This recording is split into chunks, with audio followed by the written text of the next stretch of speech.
হ্যাঁ হ্যাঁ, জলগুলো তো মনে হচ্ছে বরফ গলা জল, ট্যাঙ্কির জলগুলো এরকম মনে হচ্ছে।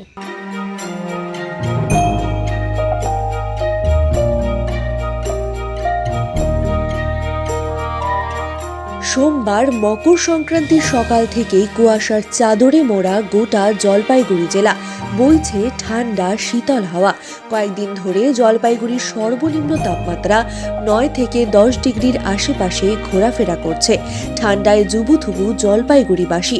সকাল থেকেই সূর্যের দেখা নেই। গ্রামগঞ্জের বিভিন্ন মাঠঘাট বা রাস্তাঘাট সব জায়গায় দৃশ্যমানতা কম রয়েছে। বেলা বাড়ার সাথে সাথে বাড়ছে কুয়াশার দাপট। সকাল থেকে চায়ের দোকানে ভিড় জমাতে দেখা গিয়েছে মানুষজনকে।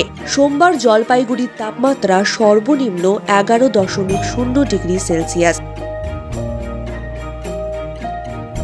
প্রচণ্ড ঠান্ডা, তাই 3-4 দিন থেকে তো প্রচণ্ড কুয়াশা। জলপাইগুড়ির অবস্থা খুবই খারাপ, প্রচুর ঠান্ডা, প্রচুর।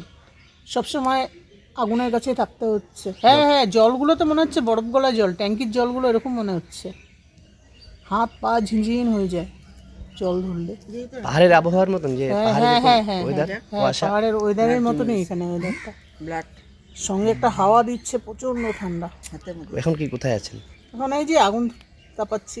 কি নাম আপনার? মালা দেবনাথ।